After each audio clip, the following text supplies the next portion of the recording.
O homem foi criado por Deus à sua imagem e semelhança, isso é, segundo a imagem do Filho que o Pai Eterno tinha na sua mente, quando chegada a plenitude dos tempos, haveria de enviá-lo ao mundo para fazer-se homem e redimir a humanidade. O homem é, portanto, segundo Romanos 5, versículo 14, figura daquele que haveria de vir, ou seja, Cristo Jesus.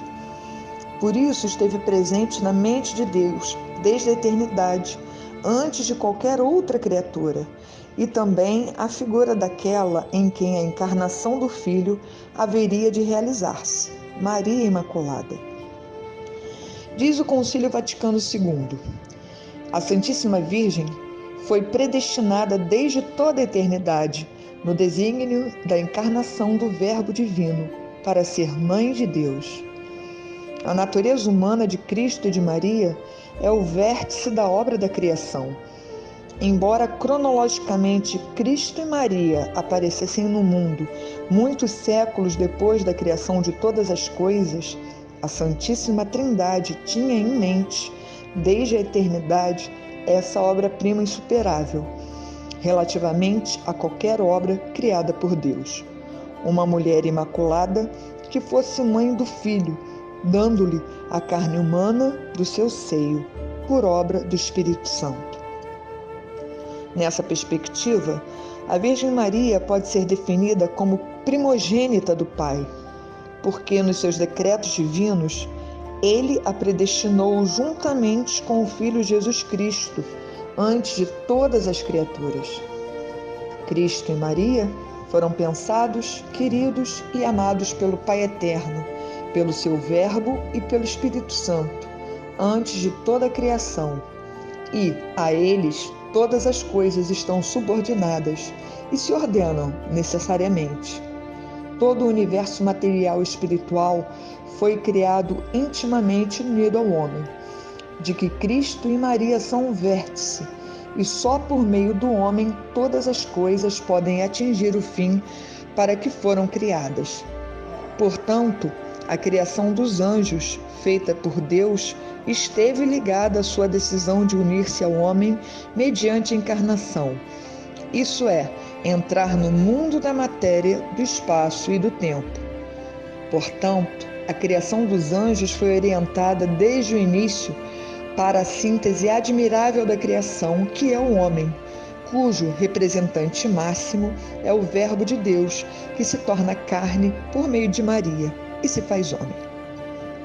A criação do homem, em particular a natureza humana do Verbo, dá consistência e significado a todo o universo, incluindo também os anjos.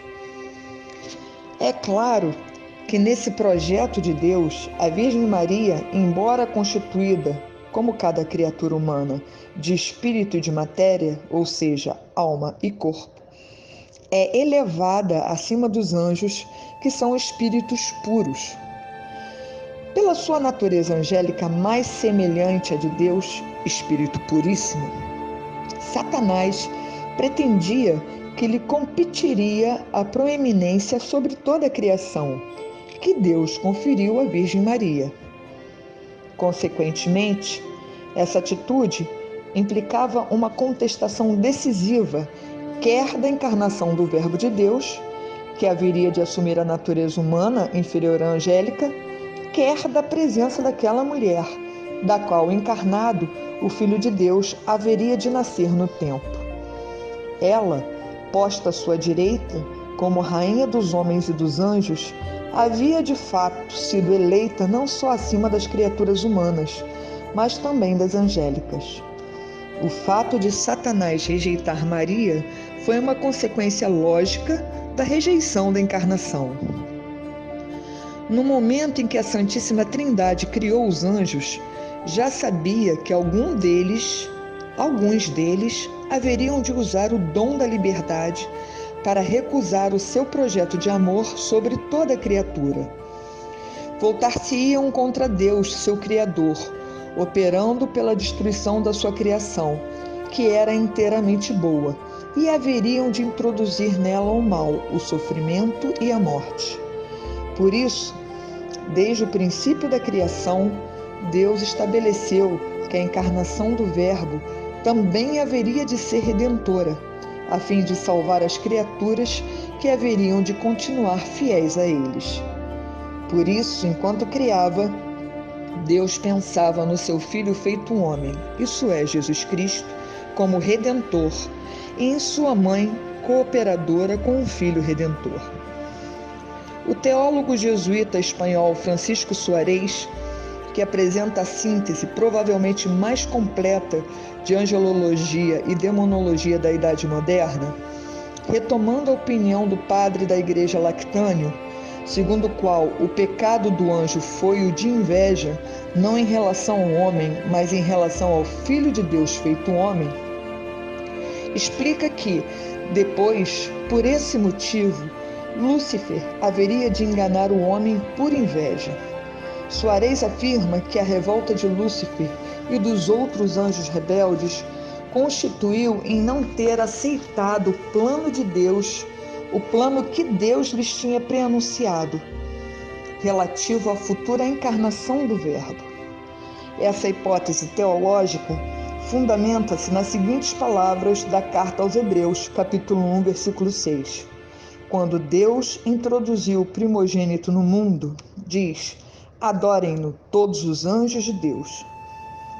De algum modo, Deus haveria de mostrar a todos os anjos a futura imagem do Filho, Deus feito homem, Jesus Cristo, convidando-os a reconhecer nele, desde então, seu chefe, o autor da sua salvação e o seu legislador.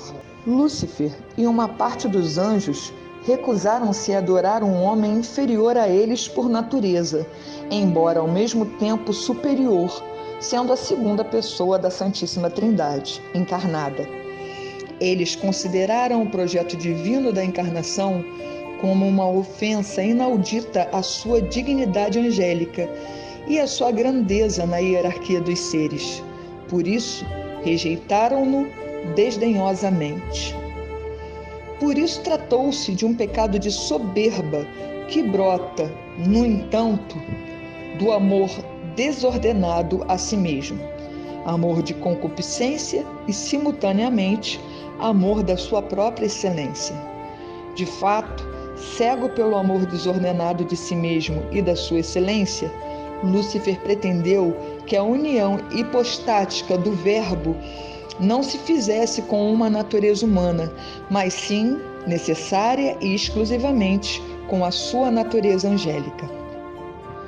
Por isso, quando os anjos foram convidados a reconhecer Cristo feito homem como seu chefe e seu salvador, e a adorá-lo como Deus, Lúcifer opôs-se, presumindo que essa honra deveria ser dada exclusivamente a ele. Na sua rebelião, arrastou os outros anjos, persuadindo-os de que só a ele conviria a dignidade da união hipostática. Isso é, segundo Lúcifer, a natureza divina deveria unir-se à sua natureza angélica e não à humana, como aconteceu em Cristo Senhor. Contra o plano de Deus, ele desejou a união hipostática do Verbo de Deus com a sua própria natureza angélica, porque essa união adquiriria uma proeminência. De fato, considerava que a união hipostática lhe era devida a ele e não ao homem, dado que a natureza angélica é superior à humana. Por isso trata-se de um pecado de soberba e de desobediência, a que se seguiu a inveja em relação a Cristo, associada à cólera e ao ódio contra ele e contra o gênero humano e muitos outros pecados.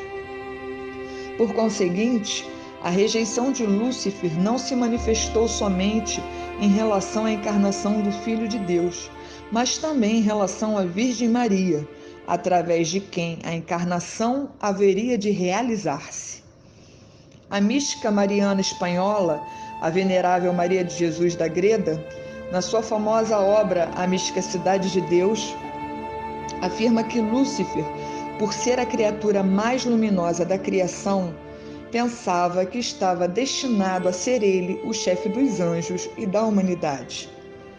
No entanto, quando compreendeu que não iria ser ele mais outro, isso é, que o Filho de Deus se faria homem, não só se recusou a adorá-lo e reconhecê-lo como chefe dos anjos e dos homens, como também rejeitou a decisão que Deus lhe havia notificado. Com a encarnação do Verbo, os anjos deviam considerar igualmente superior a mulher através da qual o Verbo haveria de fazer-se carne. Essa mulher, embora fosse uma criatura humana e, portanto, de natureza inferior à sua, haveria de ser não só a sua rainha, a quem teriam de obedecer, mas também a senhora de todas as criaturas, superando nos dons de graça e de glória todas as criaturas angélicas e humanas. Ao obedecerem a esse preceito do Senhor, os anjos bons aumentariam a sua humildade, pela qual não só o acolheram, mas também louvaram o poder e os mistérios do Altíssimo. Mas não fizeram assim Lúcifer e os seus companheiros. Por causa deste preceito e mistério, elevaram-se de tal maneira em soberba e em vaidade ainda maiores, que, desordenadamente furioso, ele reclamou para si próprio o privilégio de ser chefe de toda a estirpe humana e de todas as ordens angélicas. E se isso haveria de acontecer através da união hipostática, que ela se realizasse nele.